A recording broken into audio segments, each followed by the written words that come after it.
No, entonces, en esta oportunidad vamos a ver lo relacionado. ¿Me escuchan, no? Sí, doctor. Ya.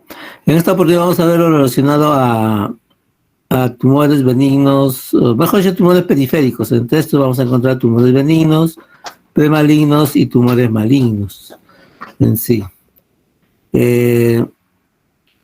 Estos tumores básicamente tienen mucha vinculación, mucha relación con dermatología. Por lo tanto, es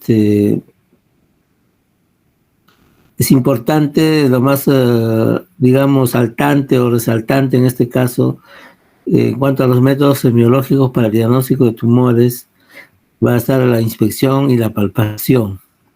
Pero tampoco podemos excluir la percusión y la auscultación. La percusión se daría para esos tumores de regular dimensión que tengan para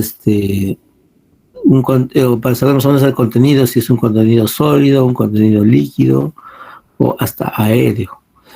Y en cuanto a la auscultación, básicamente en aquellos tumores que tienen una etiología vascular, especialmente cuando hay shunts arteriovenosos, donde uno puede más o menos percibir o escuchar el paso de los líquidos por estas tumoraciones, por ejemplo, un hemangioma, las malformaciones arteriovenosas, etc. ¿Ya? Entonces, siempre tener en cuenta por lo menos los 4 métodos semiológicos. Y esto se puede potenciar pues con el uso del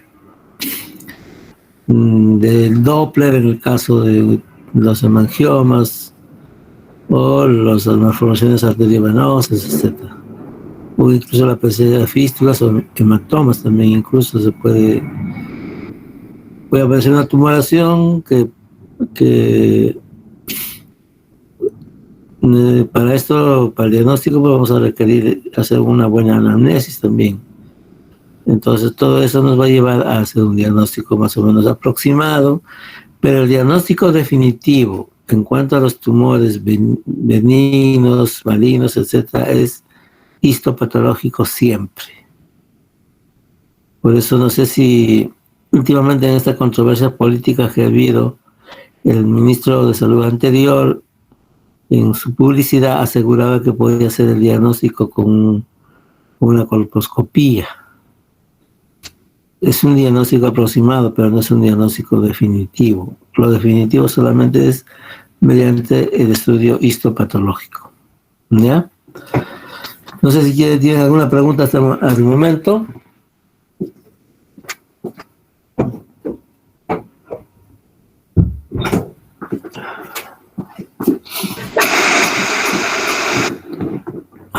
Bueno, entonces continuamos. Siempre ustedes como futuros médicos tienen que tener un marco filosófico de desempeño. ¿Ya? Entonces, ¿qué es lo que pueden hacer? ¿Qué es lo que no pueden hacer? Y para ser médico, lo principal y más importante es la parte ética, la parte deontológica. Y en segundo lugar, podríamos poner la parte de la capacitación técnica o conocimientos. Y todo eso tiene que ir a confluir en primero buscar no hacer daño. Es el lema también del colegio médico. Bueno, el colegio médico, generalmente solo pregunto, cuando estamos un poco en una fase más activa en el Blackboard, porque había posibilidad de poder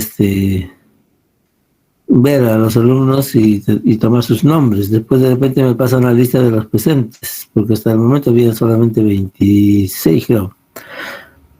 Bueno, entonces decíamos que el colegio médico es una entidad que agrupa a los médicos cuya finalidad solamente es ética y deontológica.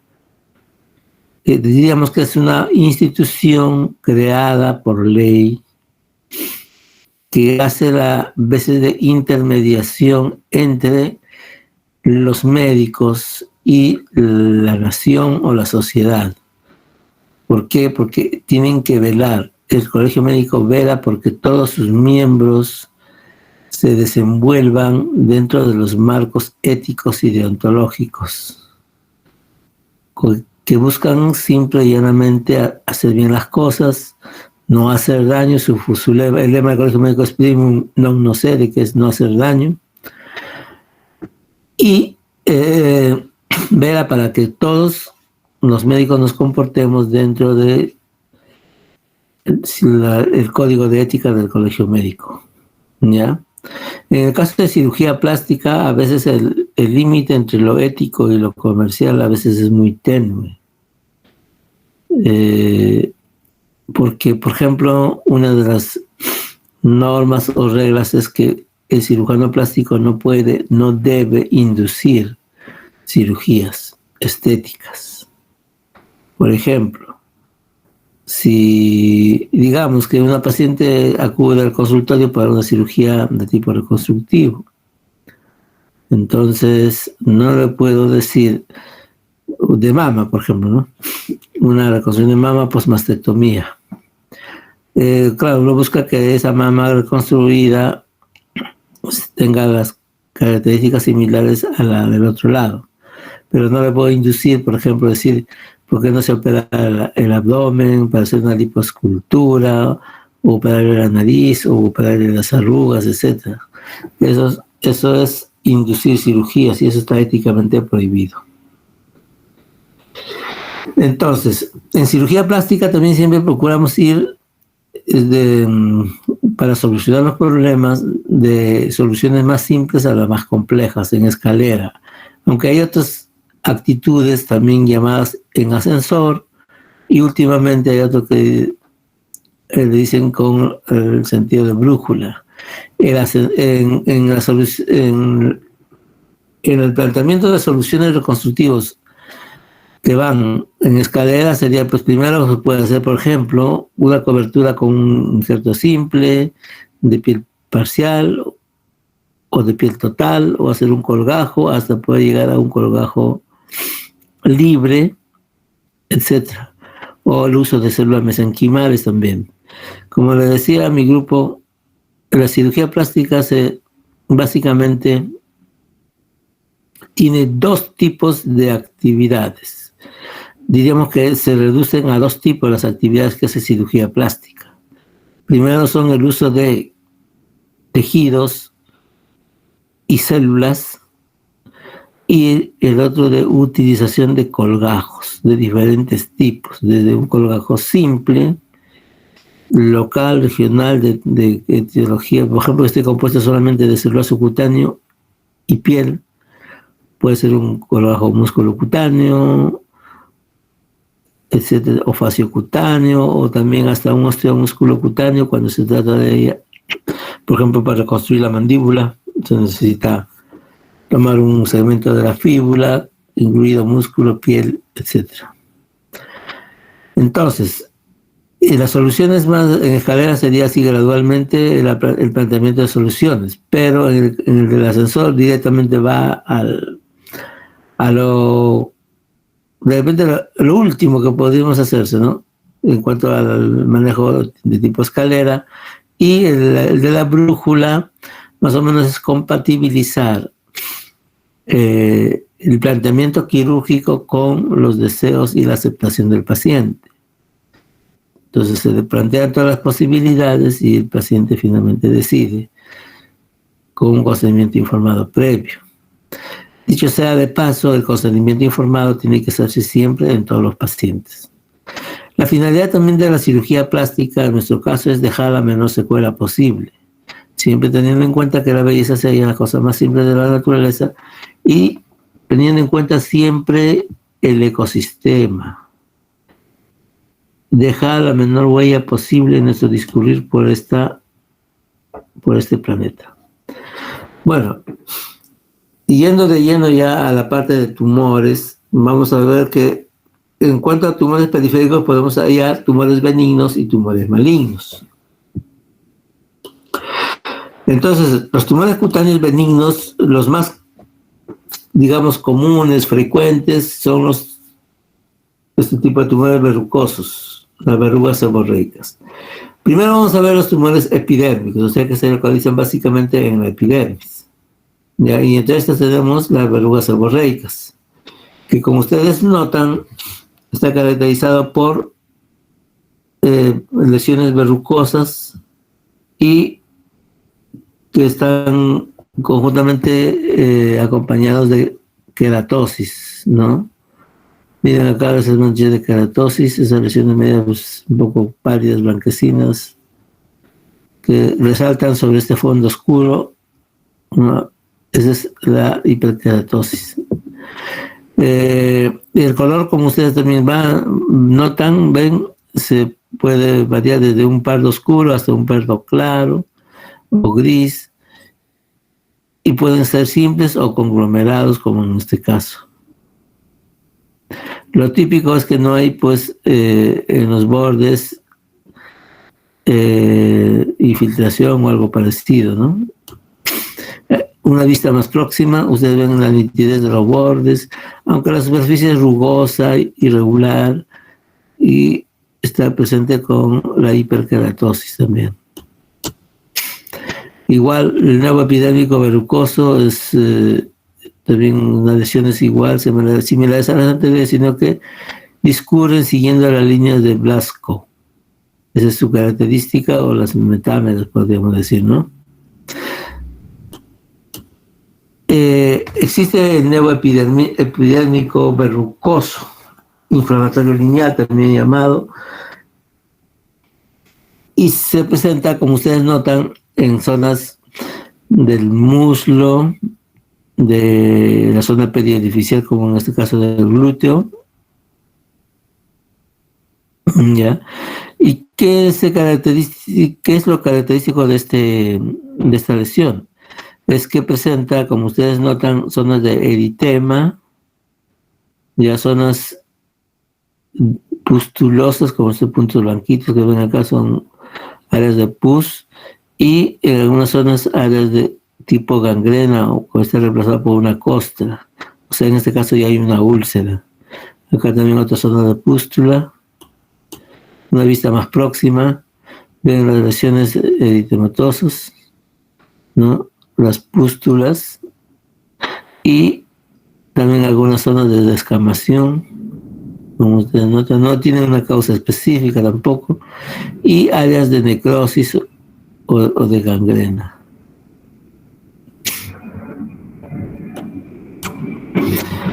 El nervio de Becker, o también llamado nervio epidérmico pigmentado piloso, o sea que es un nervio pigmentado que tiene un color más oscuro, parduzco, y tiene vellos, por lo tanto es piloso, y tiene esta ubicación generalmente, puede aparecer en adulto joven, y a veces es una respuesta a la exposición a la luz solar.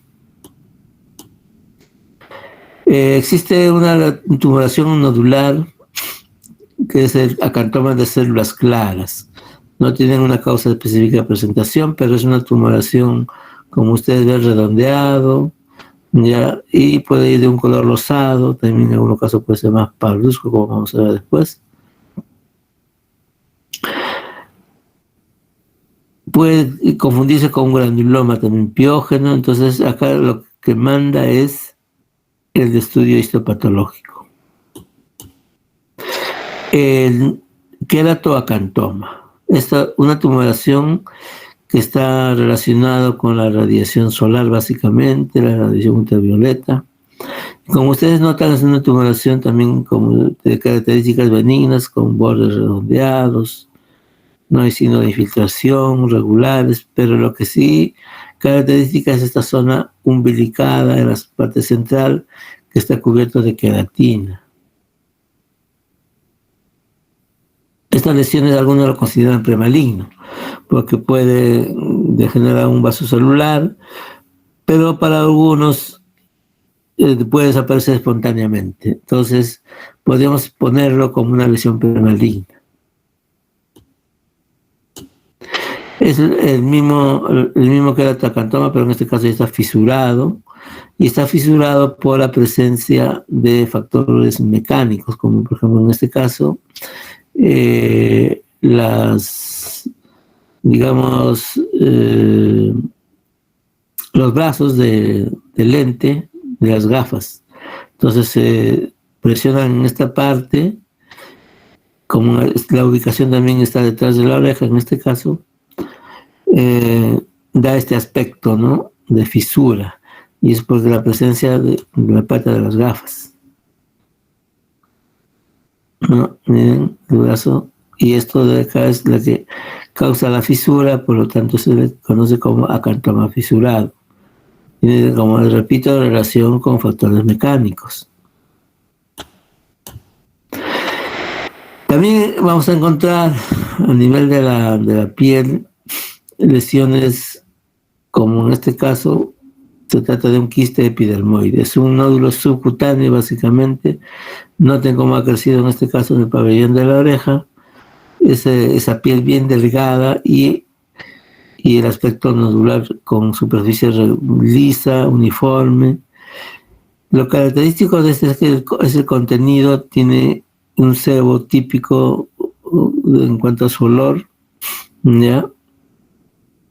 Y está relacionado con el acné vulgar. Algunos se llaman, dice erróneamente, un quiste sebáceo, ¿no? Es de la misma lesión, pero en este caso está ubicado en piel cabelluda. Por lo tanto, en este caso se denomina un quiste tricolémico, ¿ya? Pueden ser de diferentes tamaños, ¿no? Y algunos le llaman lupias también. Asimismo, estas, digamos, estos anexos de la piel, los anexos de la piel, dicho sea de paso, son 4, ¿no? Como en algunos casos hemos visto. Las glándulas sebáceas, las glándulas sudoríparas, el folículo piloso y las uñas. Como ustedes habrán visto en la clase de injertos, cuando uno toma piel de la zona, en la zona donante, la reparación se hace por reepitelización a partir de los anexos. Igual que en una quemadura de segundo grado, donde mientras más profundo la reepitelización va a demorar más tiempo, porque va a haber menos anexos, pero generalmente se considera que en una quemadura de segundo grado lo ideal es que termine reepitelizando espontáneamente en un plazo más o menos de 14, 15 días, idealmente. En este caso, de los granos miliares también se trata de glándulas sebáceas que están, digamos, agrupadas con contenidos de sebo y es de tipo miliar, ¿no? Por lo tanto se llaman granos miliares, son pápulas, como ustedes ven, pápulas dérmicas. Puede existir desde recién nacido hasta personas de edad adulta. Y como ustedes notan en la imagen, se ven unos puntos blanquecinos que es consecuencia de la presencia de sebo. Ahora, estos en algunos casos pueden ir desapareciendo poco a poco, y una de las causas probables podría ser pues que la hiperproducción de queratina puede bloquear los conductos excretores de estas pequeñas glándulas, y por lo tanto al obstruirse ya no producen su secreción normal, no lo eliminan, se acumula y se forman estos granos miliares. Entonces, con una buena limpieza podría retirarse esas zonas que están obstruyendo los conductos excretores y podría ser un tratamiento adecuado, ¿no?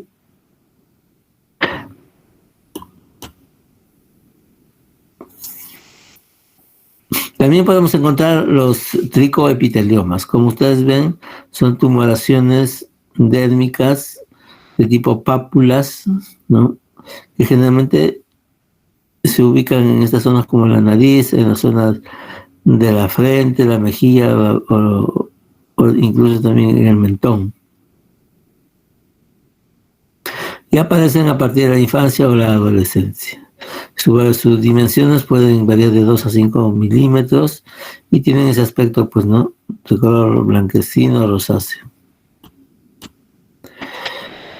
En las personas mayores podemos encontrar los adenomas sebáceos seniles. Como su nombre lo dice, está desarrollada la defensa de las glándulas sebáceas, ¿ya?, y son seniles porque se producen en las personas mayores y se localizan en áreas expuestas al sol. Por lo tanto, se le relaciona con la radiación ultravioleta o la radiación solar. ¿Cuál es lo característico de esta parte de esas puntuaciones blanquecinas? Tienen en algunas zonas unas áreas umbilicadas. Acá podemos ver, por ejemplo, entonces esas son pápulas dérmicas blanquecinas con algunas zonas umbilicadas, ¿no? El nevo sebáceo de Jadassohn también es un nevo congénito.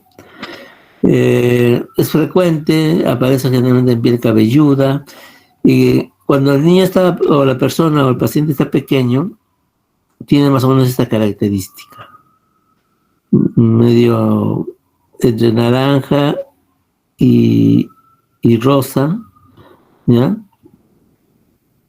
Tiene cierta elevación. El problema con este nevo es que es una lesión premaligna. Con el tiempo se torna hiperqueratóxico y puede terminar con un carcinoma vasocelular. Por lo tanto, es recomendable su retiro lo más pronto que se pueda. Así como las glándulas sebáceas producen los granos miliares, las glándulas sudoríparas producen los siringomas. También va a ser que es el mismo efecto de que hay obstrucción de los conductos secretorios de las glándulas sudoríparas, entonces hace que estos se acumulen de esta manera, ¿no? Y generalmente lo vemos en zonas de piel muy laxa, como los párpados. También puede estar en las axilas, en el tórax, en el cuello. Y también podemos encontrar los poromas ecrinos, que son, como ven, tumoraciones benignas, nodulares, no tienen una causa específica, pero lo típico y característico es este collarín de queratina que los envuelve, ¿no? Y hay que hacer el diagnóstico diferencial entre el botriomicoma, incluso con un melanoma acrómico que puede presentarse de esta manera. Pues hay que ver siempre, hacer una buena historia clínica.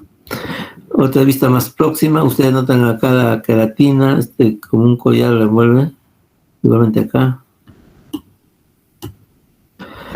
Los cilindromas también son tumoraciones que pueden presentarse en la piel cabelluda, como vemos en este caso, y pueden tener un aspecto amamelonado, y como ustedes notan, son tumoraciones de superficie lisa, de un color más o menos entre naranja y rosa, y puede estar acompañado de áreas de las áreas de telangiectasia. Pero lo típico también, como cualquier tumor benigno, no se adhiere a planos profundos. El histiocytofibroma ya es una tumoración de otra composición, ya no están expensas de la epidermis, sino en este caso ya tiene presencia el tejido conectivo. Entonces acá vemos una tumoración nodular de un aspecto medio parduzco con áreas descamativas, ¿no? Y cierta hiperpigmentación en la zona. Esta es una característica típica. Algunos la relacionan incluso con la presencia de picadura de insectos. Puede tener también este aspecto. En este caso se ve la cobertura más delgada y deja traducir a través de la cobertura el contenido hemático básicamente. El fibroqueratoma digital adquirido, llamado también cuerno cutáneo, es una pequeña tumoración, como ven ustedes, se puede presentar en la mano generalmente y tiene relación a problemas mecánicos, factores de traumatismos a repetición, ¿no? Y ven ustedes esta tumoración y en la zona más distal se encuentra una zona de hiperkeratosis. Y esta zona de hiperkeratósica tiene también un aspecto de verruga. Y bueno, vamos a ver ahora la cicatriz queloide. Si bien la cicatriz queloide no es una tumoración en sí específicamente, pero tiene un comportamiento tumoral. Y siendo ese comportamiento tumoral,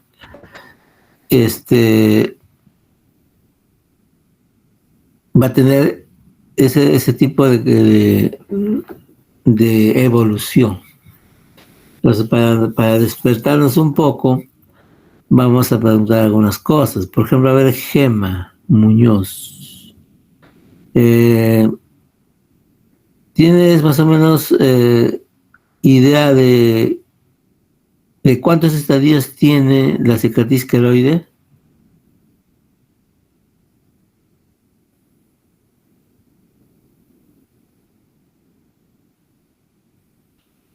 Víctor, ¿me puede escuchar? Te escuchamos. Ya. Tendría unos 3, doctor. ¿Y cuáles son esos estadios? A ver, me decía la Peña.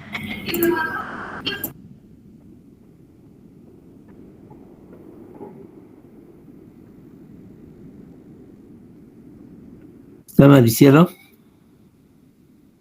Sí, doctor. Los estadios de... ¿Podría repetir, por favor? Es que mi internet está un poco mal. Ya, preguntaba cuántos estadios tendría la cicatriz queloide.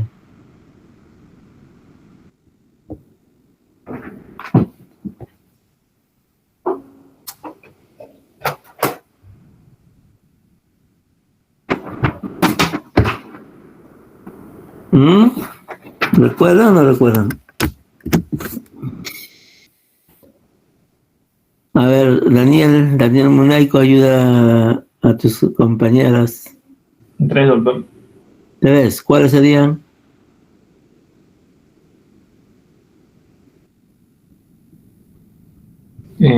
Sería la división kissing capilaris y Ya, a ver, Mayra Danae.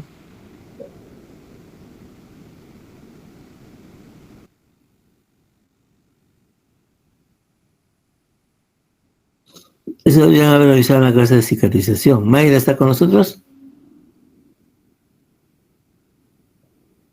Sí, doctor. A ver, Mayra. Dice Daniel que son 3 estadios. ¿Cuáles son? ¿Está de acuerdo o no?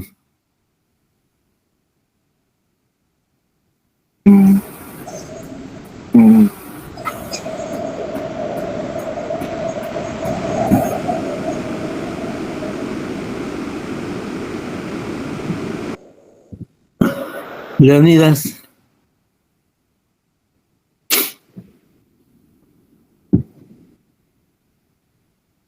¿A Leonidas?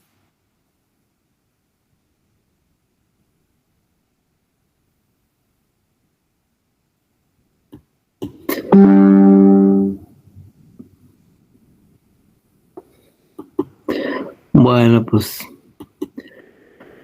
la cicatriz queloide tiene 2 estadios clínicos bien marcados. Uno es la fase activa y la otra fase inactiva. La fase activa se da cuando está dando sintomatología y la fase inactiva no da sintomatología. Entonces, En la fase activa lo que vamos a encontrar primero es escozor o prurito intenso, incluso puede ir con dolor, ¿ya? Es eritematoso, caliente y crece como un tumor, invade tejido sano, lo que lo diferencia de la cicatriz hipertrófica. En la cicatriz hipertrófica también hay cierto prurito, puede haber un cierto calor, puede haber cierto rubor, o eritema, ¿no? Pero lo que no va a haber es una invasión de tejido sano. El tejido, la cicatriz hipertrófica se circunscribe al área de la cicatriz, no avanza a ningún lado. Lo que no ocurre con la cicatriz queloide porque tiene un comportamiento tumoral. Ahora, la fase inactiva es cuando está casi de un color medio hialino, blanquecino, y los médicos antiguos recomiendan ni tocarlo cuando está inactivo, cuando está tranquilo, no hay que estimularlo.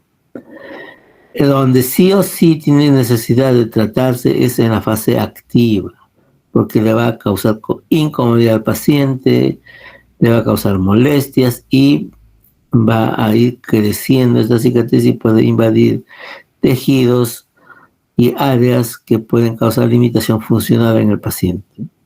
Entonces, por lo tanto, el tratamiento tiene que estar necesariamente indicado en la fase activa. En cuanto al tratamiento, el tratamiento tiene 3 pilares fundamentales. Uno es la aplicación o la inyección intralesional de corticoides de depósito como la triamcinolona. En algunos casos se puede potenciar esto con citostáticos como el 5-fluorouracilo, en algunos casos de cicatrices queloides rebeldes. Esta inyección de corticoides debe ser acompañada en lo posible de presoterapia selectiva e incluso con radioterapia superficial. Eso es lo ideal, pero no todo se puede dar en todo momento. Por ejemplo, una gestante no se le va a poder indicar una radiación. Igualmente, una cicatriz queloide en una zona que por ejemplo puede presentarse en la nariz, por ejemplo. No vamos a poder poner un vendaje, una presoterapia en esa zona, va a ser más difícil, más incómodo, ¿no? Y el otro es la radioterapia. La radioterapia tampoco puede utilizarse en todos. Como decíamos, en una gestante no podemos usar, en un niño pequeño no se puede usar. En zonas vecinas a las glándulas tampoco es aconsejable usar. ¿Por qué? Por la inducción que puede hacer a cambios genéticos. Entonces, para evitar eso, a veces no se puede dar, pero lo ideal es conjugar o utilizar los 3 pilares. Últimamente podemos también utilizar el láser afín a la hemoglobina. El láser afín a la hemoglobina es el YAG láser, el neodymium YAG láser. Entonces, en este caso, podría utilizarse, también tiene la misma finalidad. ¿Cuál es la finalidad de todos los tratamientos que hemos hablado? Disminuir la irrigación vascular en la zona cicatricial. Pero como es tan complejo, por ejemplo, en Brasil, los cirujanos plásticos hacen maestrías en salud, en cicatriz queloide y maestrías y doctorados en cicatriz queloide. ¿Por qué? Porque es un campo muy difícil de investigar y ustedes saben que en humanos investigar es muy difícil por toda la problemática ética que puede haber. Entonces, por lo tanto, el tratamiento de estas cicatrices queloides pues es muy, digamos, muy complejo, muy difícil, y más aún cuando son rebeldes. No sé si quieren hacer alguna pregunta al respecto.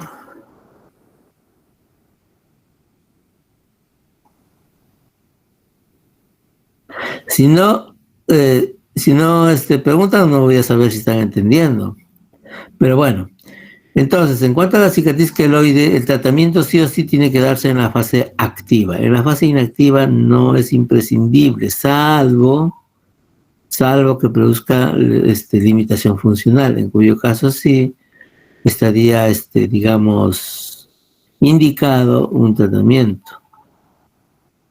¿Por qué? Porque tienen un alto índice de recidiva y el paciente a veces no lo entiende. Como ustedes saben, o deben haber leído, por lo menos lean, en relación a esto de las cicatrices queloides. El tratamiento quirúrgico es lo último que se puede hacer, no es conveniente, no está indicado, no es lo mejor, porque la recidiva es muy alta. ¿Entendido? ¿Me están escuchando o no? De repente estoy hablando solo. Sí, doctor, sí se le escucha. Sí, doctor, sí se escucha. Ya está bien, gracias. Entonces, recomendación para la cicatriz queloide, como decían mis maestros, mejor ni lo miramos cuando está inactivo.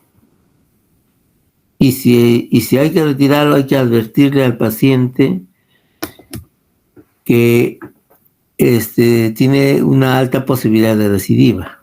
Yo diría hasta un 70%. Otro punto importante que también hay que ver es que en nuestro medio, bueno, es más frecuente la cicatriz queloide en la etnia africana o negra, en la oriental, en la indoamericana, y muy poco en la etnia aria. Entonces, en nuestro medio, que tenemos un crisol de razas, una mezcla de todas las razas, el más blanco puede hacer cicatriz queloide. El hecho de que en una cirugía o en una lesión anterior no haya hecho una cicatriz queloide no implica necesariamente que nunca va a hacer cicatriz queloide en otro lugar. Por eso es impredecible a veces. Ya, entonces, a veces algunos pacientes reclaman, doctor, ¿por qué me hace salir esta cicatriz queloide si yo no hago cicatriz queloide? Ellos dicen, no tengo piel queloide. Entonces hay que explicarle, pero como ahora todo procedimiento quirúrgico, incluso procedimientos médicos, sí o sí requieren de un consentimiento informado. Y el consentimiento informado pues tiene que hacerse por cada procedimiento, por cada examen incluso que se puede hacer. Incluso para poner sangre o paquete globular también se tiene que hacer el consentimiento informado. Ahora prácticamente para todo es necesario hacer un consentimiento informado, hasta para hospitalizar a un paciente. Bueno, continuamos entonces. Otra tumoración también que es frecuente es el molusco péndulo, que como ustedes ven tiene una base pediculada, entonces es fácil de retirarlo, ¿no? Puede medir de 3 a 5 milímetros y se lo localiza pues generalmente en las axilas, en la zona inguinal y también cerca de en la hendidura órbito-palpebral, ¿no? En los párpados. El sartogranuloma juvenil es una lesión también, como ustedes ven, nodular, ¿no? No tiene una causa específica, puede presentarse desde un lactante hasta un paciente adulto y se manifiesta generalmente en la cara, piel cabelluda, el tronco, la raíz de las extremidades. Los santomas tuberosos son pápulas dérmicas nodulares, no tienen una causa específica, pero tienen cierta relación con enfermedades metabólicas. Tienen ese color medio amarillento, anaranjado,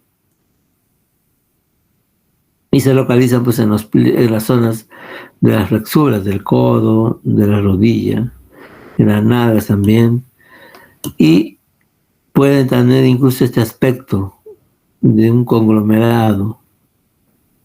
Estas pápulas dérmicas tiene relación con causas metabólicas, ¿no? Como las hipertrigliceridemias, ¿no? Incluso también en el gota podemos encontrar este tipo de lesiones.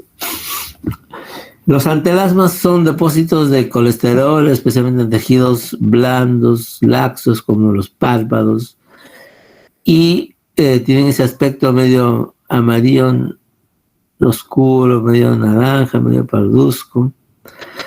Y el tratamiento es la lesión, la exéresis. Mientras más temprano se haga, va a dejar menos secuelas. Entonces, ve la posibilidad de tratamiento, ¿no? Tienen ese aspecto más o menos plano. Y yendo ya un poco a más profundidad, podemos encontrar ya los lipomas que están ya en el plano subcutáneo, diríamos. Son lesiones nodulares que no tienen una causa específica. Y son dos tipos de lipomas los que podemos encontrar. Este es el lipoma capsulado o con cápsula y sin cápsula o difuso. Cuando es difuso es un poco difícil también ubicar dónde empieza o termina la lesión en relación al resto del tejido celular subcutáneo.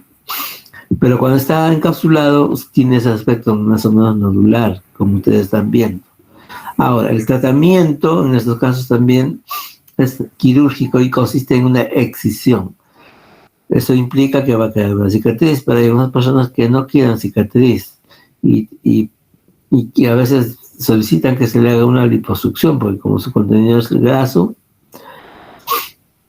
es una posibilidad de hacerlo, pero con consentimiento informado. ¿Por qué?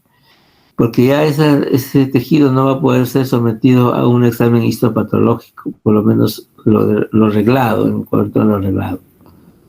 Entonces, no se va a tener un diagnóstico definitivo de que no se trate de una lesión maligna. Esa es la desventaja de poder tratarla con una liposucción. También los músculos lisos de la piel, de la cara en este caso, pueden producir tumoraciones. En este caso, serían los leiomiomas. Como ustedes ven, son lesiones nodulares, ya están cerca de los folículos pilosos. ¿Por qué? Porque los músculos piloerectores son músculos lisos. Pueden ser únicas, pueden ser múltiples y tienen ese aspecto medio rojizo, blanquecino, en algunas zonas parduzcas. Pero así a simple vista, pues es difícil decir, este es un leiomioma. Entonces, el diagnóstico definitivo siempre es histopatológico. La mastocitosis cutánea también son estas, como ustedes ven, unas lesiones maculares eritematosas, ¿no? Pueden tener pápulas dérmicas. No hay una causa específica, pero sí hay cierta relación entre la urticaria y pigmentaria, ¿ya?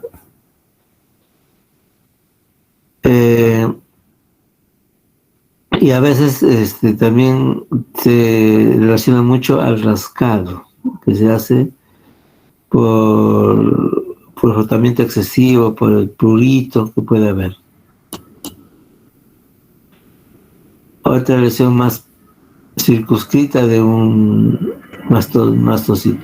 mastocitoma son lesiones cutáneas, como ustedes ven, eritematosos y nodulares o se forman de cierta pápula, más que nódulo sería una pápula. No tienen una causa específica y aparece solamente en el niño. El tejido nervioso también puede producir tumoraciones. En este caso estamos hablando de las neurocristopatías o neurofibromas. Como ustedes ven, pueden ser únicas, pueden ser múltiples y conglomerados, pero lo que sí se nota que es el contenido dentro de estas tumoraciones tienen un contenido así como medio gelatinoso, ¿ya? No es generalmente hereditario, como en este caso se trata de una enfermedad de von Recklinghausen. Es un tipo de neurocristopatía.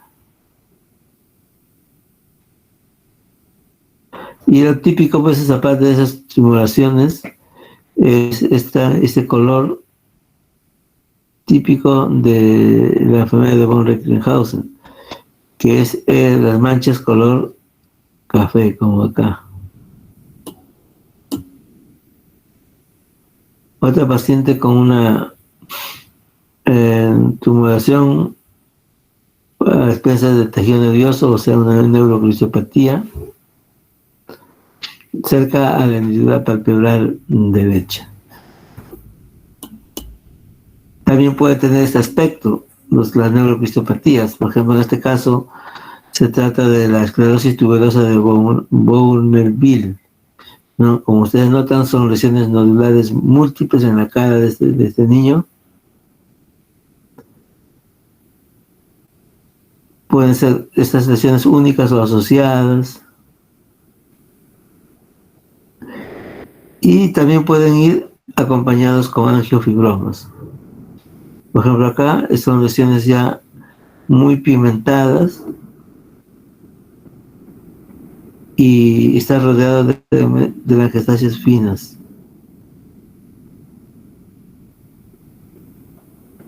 Continuemos. Entonces, las neurocristopatías también pueden ubicarse en las uñas, ¿no? En este caso se llama tumores de Koenen, y como ven ustedes, se deforma toda la uña. Y en su lugar aparecen lesiones verrucosas. No hay una causa específica tampoco. Otra neurocristopatía es la piel en placa de Zappa. Es una lesión amplia de tipo, como su nombre dice, de tipo de placa, con un color más o menos como ustedes ven, discrómica, o sea, áreas blancas y áreas oscuras. Y estas máculas pueden tener hasta unos 10 centímetros de diámetro. Y su ubicación generalmente es en la zona lumbrosacra.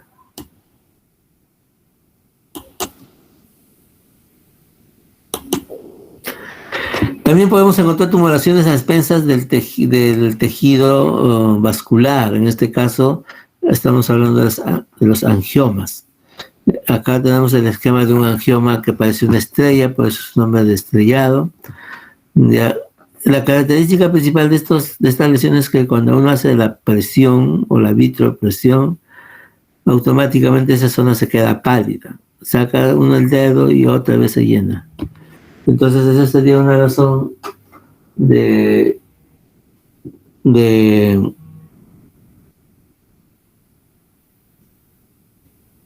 una razón para poder digamos, de hacer el diagnóstico diferencial, ¿no? Acá otras lesiones tipo angiomatosas, como la enfermedad de Rheum-Osler, es una enfermedad autosómica dominante. Como ustedes notan, y se ubica generalmente cerca de los orificios, como en este caso en personas mayores, ¿no? Son máculas bien delimitadas y también pueden aparecer incluso en la lengua y en la mucosa oral. Ahí tenemos otro.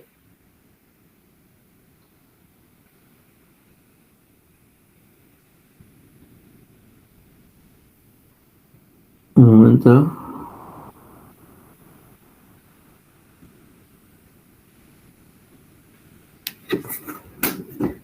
Ya. Bueno, en este caso se trata de una lesión también de un angioma, en este caso un angioma plano. Estas lesiones amplias, antiguamente pues no había forma de tratarlos. Últimamente se puede utilizar el rayo láser afín a la hemoglobina para poder atenuar este aspecto, porque antes lo que se hacía a veces era retirar todo esto y colocarle como un injerto, pero el aspecto estético pues era pésimo, y era casi como decían los antiguos, cambiar moco por baba, que era casi parecido el efecto, y a veces hasta más aún complicado porque ya hacían cicatrices, etcétera. Otro angioma, como ustedes notan, ese aspecto de rojo grosella, ¿no? Siendo más superficial, tiene un aspecto nodular, Estas lesiones pueden sangrar fácilmente con un traumatismo leve. Ya, aparece generalmente en los lactantes de nacimiento y puede tener dos caminos. O aumenta y va creciendo, en cuyo caso ya produce trastornos funcionales, o puede ir desapareciendo poco a poco. En algunos casos tienen que los oncólogos dar un tratamiento por vía oral, pueden de esa manera reducirlo y atenuarlo. En algunos casos donde va a crecer rápidamente, pues la indicación quirúrgica tendría que ser considerada muy necesaria. Otro angioma o angioma que está en un plano más profundo, como ustedes notan, la piel en este caso ya es más gruesa y por lo tanto se infiere que está ubicado a más profundidad. También, como ustedes ven, estas lesiones telangiectásicas que denotan o revelan que se trata de un tumor a expensas vascular, de tejido vascular. Hay unas lesiones que se llaman los angioqueratomas o angiomas, pero angioqueratoma, en este caso son lesiones múltiples, como ustedes ven, pápulas múltiples que siempre están acompañados de queratosis. No hay una causa específica y se ubican generalmente en las nalgas, ¿no? Y puede estar en el escroto, en la vulva.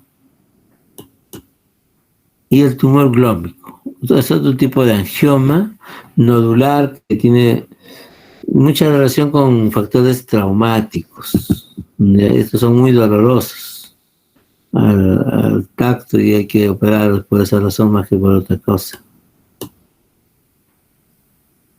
Otro tumor glómico. Bueno.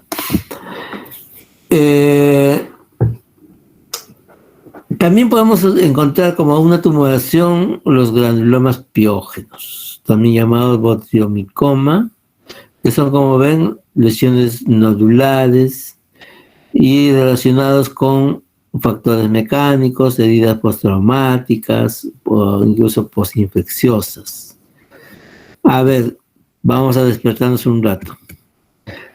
¿Quién me puede decir qué es el tejido de granulación? ¿En qué consiste histológicamente el tejido de granulación?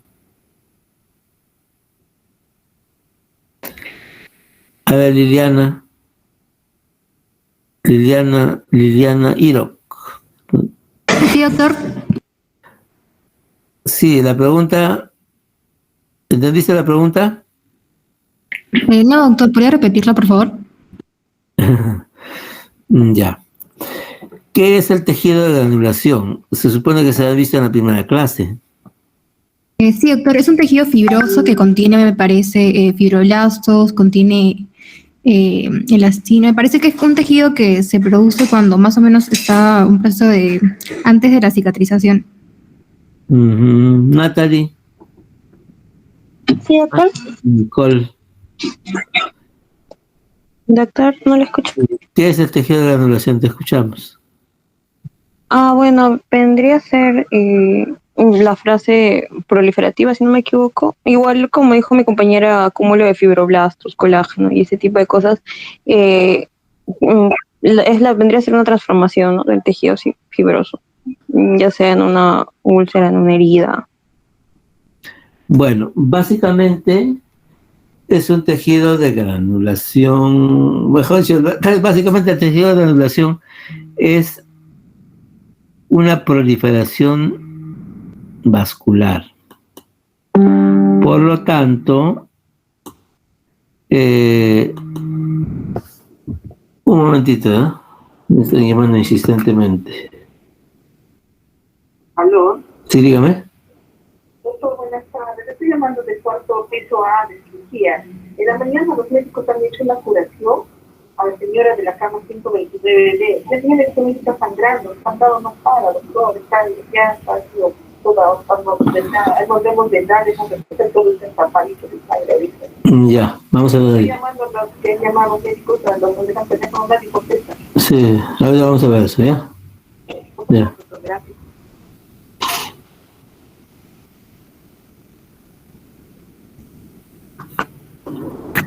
Un momentito. Siempre mantén la distancia.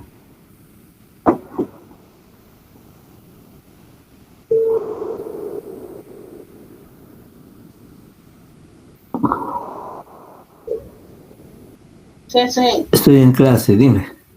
ahí le mandé Sí, video de Luciana. Me el dicen, campo de Marte.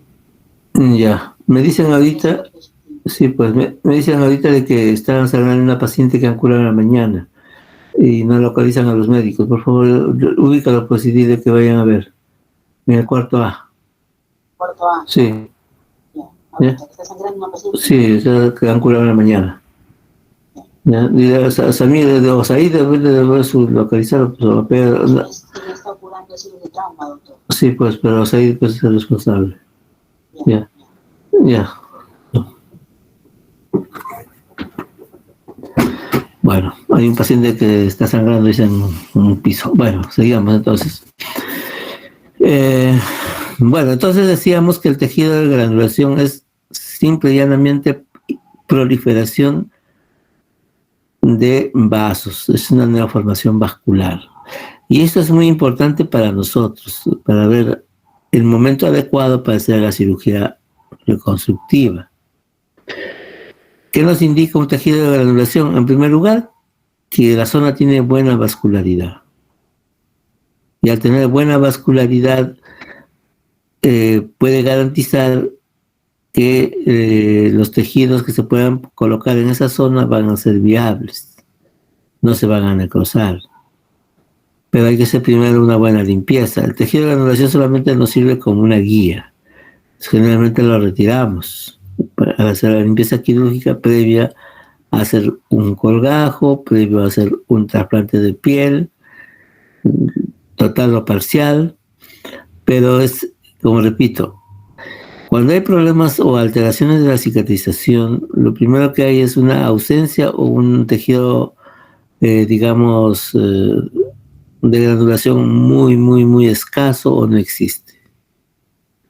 Entonces ya saben, cuando hay buen tejido de granulación, es un indicio de que hay buena irrigación.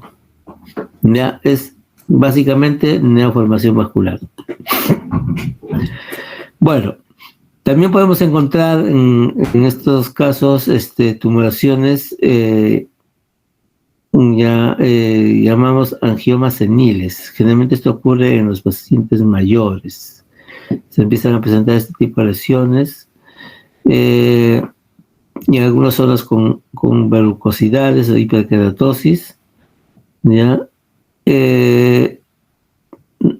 Generalmente se localizan en el tronco, en el tórax, ¿no? Y pueden coexistir con las verrugas seborreicas que hemos visto inicialmente.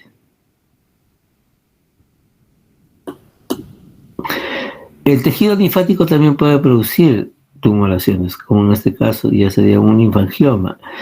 Acá generalmente vemos en el esquema que van junto con angiomas. La linfangioma se diferencia porque es un color medio transparente, medio restringente, y a diferencia del hemangioma, que tiene un color pues, típico de la sangre, ¿no? El nódulo doloroso de la oreja es una tumoración también benigna, que tiene relación con factores mecánicos, básicamente traumatismos o el uso de las gafas, por ejemplo. Y son nodulares que pueden tener zonas de hiperkeratosis. Y es doloroso porque a veces afecta también el plano cartilaginoso. Ya, pero se vincula con factores mecánicos, ¿no? Traumáticos. Los tejidos que están cerca de los tendones, las articulaciones también pueden producir tumoraciones, ¿no? Como por ejemplo un ganglión. En este caso vemos una lesión nodular humoral. El contenido va a ser pues un contenido medio gelatinoso también, pero en este caso es un poco más consistente, a diferencia de los neurofibromas, que son más blandos. Y ahora yendo a las tumulaciones o lesiones pigmentadas, pues podemos tener a los nuevos melanocíticos, ¿no? En este caso vemos los léndigos simples, que como ven son máculas hiperpigmentadas que pueden ir de diferentes tamaños, conglomerados, no tienen una causa específica, y en realidad es una hipermelanosis epidérmica, ¿no? También las manchas mongólicas pueden considerarse como unas tumulaciones maculares pigmentadas, típicas de nuestra raza, y no es más que una hipermelanosis dérmica de la zona lumbosacra. También podemos encontrar los nevos melanocíticos o nevos nevocelulares, que son, como ustedes ven, máculas hiperpigmentadas, ¿no? Y con zonas papulares. No hay una causa específica, pero ya tienen un pigmento. Igualmente, un nevo azul o nevos celulares, este es un nevo típico, un nevo hiperpigmentado, y acá tenemos un nevo sin pigmento, ¿ya? Son lesiones nodulares que no tienen una causa específica,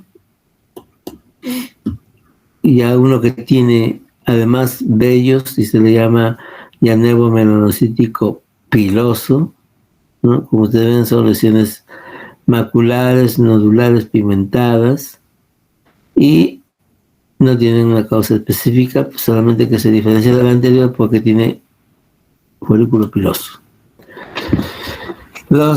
Hay nevos pigmentados congénitos. Estos nevos pigmentados congénitos a veces cuando son muy grandes se consideran premalignos. ¿Ya? Entonces, si bien ustedes notan cómo la superficie es media discrómica, irregular, por esa razón es que algunos dermatólogos lo consideran premaligno. Y cuando son grandes, mayores de más o menos de 8 a 10 centímetros de diámetro, también recomiendan su retiro. En este caso el retiro puede hacerse pues progresivamente, sacando los anchos del nevo hasta terminar con 2 o 3 cirugías después. Últimamente puede colocarse un espasor tisular en la zona sana y al mes generalmente retirar eso y reemplazar con un colgajo, ¿no? Puede ser opciones quirúrgicas. El nevo juvenil de Split también es una tumulación nodular, como ustedes ven. Generalmente se localiza en la cara y en algunas extremidades. El color es medio rojizo, rosado. Rara vez pueden ser múltiples, generalmente son únicas. El nevo azul, el típico lunar, son máculas pigmentadas, nodulares, ¿ya? Y generalmente tienen un diámetro de 1 centímetro en su mayor parte. Cuando es más grande ya a veces hay que considerarlo como algo sospechoso. El nevo de Sutton o alonevo también llamado, son máculas hiperpigmentadas que están en su periferia y tienen áreas acrómicas. Parece un aspecto de huevo frito, ¿no? Acá tenemos esta lesión, una vista más próxima, y también se le llama alonevo.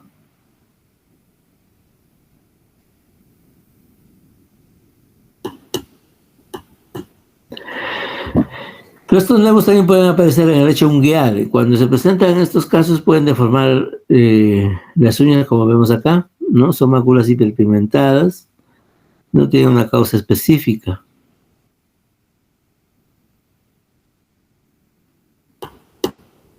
Y bueno, eso sería relacionado a los tumores benignos. En cuanto a los tumores malignos, diríamos que el 70-75% de estos está constituido por el vaso celular. Le sigue en frecuencia el carcinoma epidermoide. Y felizmente el melanoma maligno es poco frecuente. Y menos frecuente todavía son los angiosarcomas. Repito e insisto, toda tumoración, en cuanto a su diagnóstico definitivo, es histopatológico. Por lo tanto, toda tumoración que se retira debe ir al patólogo. Eso es una norma que no debemos, digamos, minimizar, porque después podemos tener sorpresas, ¿ya? Bueno, entonces, en cuanto al melanoma maligno, hay dos clasificaciones. La más antigua es la de Clark y la otra es la de Breslow, que casi tienen cierta similitud. Clark lo clasifica de acuerdo a niveles o estratos de la piel. Entonces, cuando solamente está ubicado la lesión dentro de la epidermis, se le considera Clark 1. El Clark 2 ya llega a la lámina basal. Ya comprometida la lámina basal. El Clark 3 vendría a ser ya compromiso de la dermis papilar. El Clark 4 es más profundo, ya compromete la dermis reticular. Y el Clark 5 ya atraviesa o llega hasta el tejido celular subcutáneo. Entonces, se considera que un Clark 1 es una lesión curable en un 99% a los 5 años. El Clark 2 disminuye, también se puede considerar curable, pero ya menor proporción, menor porcentaje. Y el Clark 3 ya se considera que ya está dando metástasis. La metástasis que da los melanomas es por vía linfática y por vía sanguínea. En cuanto a la clasificación de Breslow, es una clasificación básicamente histopatológica y tiene relación a considerar la profundidad ya medido en milímetros. El Breslow 1 sería cuando tiene una profundidad de 1 milímetro, el 2 de 2 milímetros, el 3 con 3 milímetros y así, ¿ya? Eso ya lo pueden medir por los patólogos cuando están haciendo su examen microscópico o su examen en microscopio, ¿no? Bueno, en este caso vemos a una paciente que viene con una tumoración recidivante. Nosotros nos impresionaba como un carcinoma epidermoide, porque ya lo habían operado 3 veces, creo, en otros lugares, incluso en cabeza y cuello, que es una especialidad netamente oncológica, y vino con esta recidiva que había comprometido prácticamente toda el área nasal derecha y también la pirámide nasal en el lado izquierdo. Entonces tuvimos que hacer una amplia resección y reconstruir todo esto, pero era un vaso celular. El carcinoma vasocelular también afecta a tejidos de esta forma. Puede presentar mucha deformación, por lo tanto es importante retirarlo lo más pronto que se pueda. Acá tenemos, por ejemplo, una lesión típica de un carcinoma vasocelular. Noten el tamaño, las irregularidades, pero sobre todo lo que la caracteriza es ese brillo perlado que tiene en la superficie. En algunos casos puede ulcerarse también. En cuanto al melanoma, la Fundación Mayo más o menos tiene este esquema de diagnóstico. En estos casos lo más importante es la prevención. Por lo tanto, hay que estar atentos a que pueda presentarse estas lesiones. Lo característico de nuestro medio es que, si bien al melanoma se le relaciona con lesiones producidas por la radiación ultravioleta. En nuestro medio un poco que contradice eso porque no se encuentran estos melanomas en zonas expuestas a la radiación solar. Mayormente se encuentra en las zonas sacrales y en el tórax, en los miembros inferiores, etcétera, no en las zonas más expuestas al sol. Es una característica típica de nuestro medio, por eso hay que tener en cuenta todo y hacer un examen minucioso a los pacientes. Entonces, existe una mnemotecnia, ¿no?, del ABCD. Entonces, el ABCD tiene que ver con la asimetría de los bordes. Por ejemplo, en este caso, ustedes notan esta lesión. Cuando ustedes vean una lesión asimétrica como la que están viendo en el dibujo, en la imagen, se sospecha de una lesión maligna, como un melanoma. Y miren los cambios también de color, ¿no? Entonces, eso sería en cuanto a la simetría. ¿Cómo se sabe la simetría? Porque cuando uno traza un vector vertical y uno horizontal, vamos a ver que no hay simetría en ninguno de los lados, ni en el derecho izquierdo, ni en el superior e inferior. ¿Ya? Los bordes van a ser irregulares, como ustedes notan. Bordes irregulares y caprichosos. Y el color, como ustedes ven, es un color medio desagradable, que no es uniforme, es un color bizarro, así que causa cierta repulsión, ¿no?, de solamente verlo. El diámetro también es distinto, no hay similitud en cuanto al diámetro, no es muy redondo, como usted tiene una forma caprichosa. Y la evolución. También es importante ver cómo ha ido evolucionando en el tiempo. A veces migra de una zona a otra zona, se despigmenta, se hiperpigmenta, etc. Entonces, esos 5 parámetros deberíamos tomar en cuenta para poder aproximarnos al diagnóstico clínicamente. Repito, el diagnóstico definitivo es histopatológico. ¿Alguna pregunta al respecto? ¿Algo que aclarar?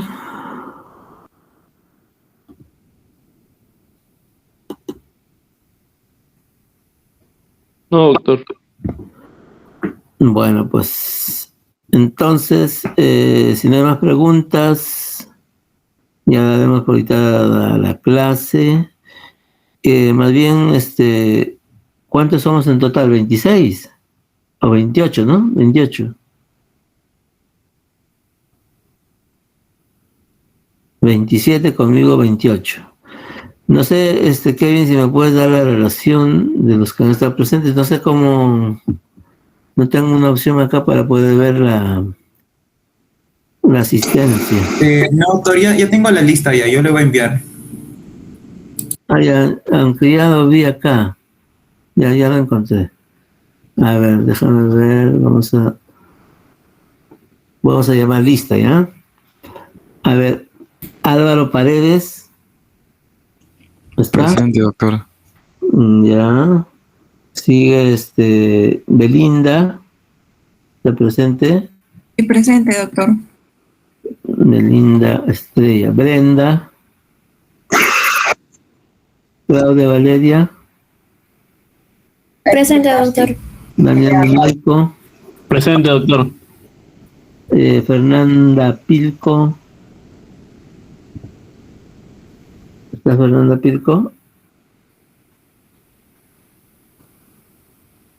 Gema Muñoz. Presente, doctor. Yanela Fiorella.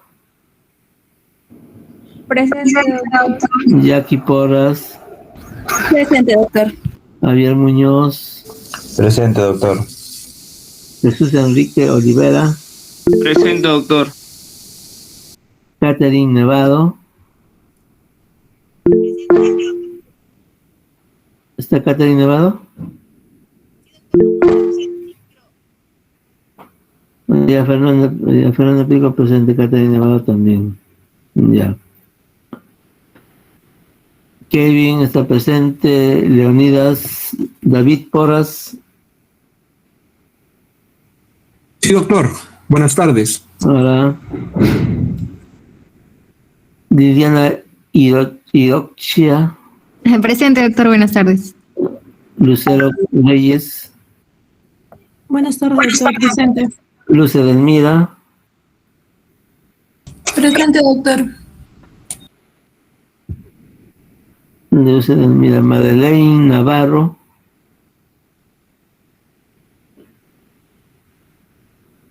Madeleine está.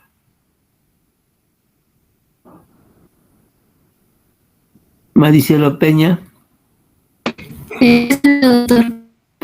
Ya, Mayra Danae Ramírez. Presente, doctor. Buenas tardes. Buenas tardes. Mayra Solange. Presente, doctor. Ya, seguimos con Melissa Paredes. ¿Está Melissa? Naira Annelice. Presente, doctor. Ya. Natalie Nicole Orozco. Presente, doctor. Nuria Noa. Presente, doctor. Buenas tardes. Buenas tardes. Renzo Alonso Mírez. Presente, doctor. Buenas tardes. Rodolfo Ortiz Checa. Presente, doctor. Silvana Mercedes. Presente, doctor. Bien. Bueno, parece que están todos. Hay uno más que no contestó. Bueno. Ya pues, jóvenes. Entonces, nos vemos en la próxima oportunidad. Gracias, doctor. Ya, cuídense. Gracias, doctor. Gracias. Pronto. Chao.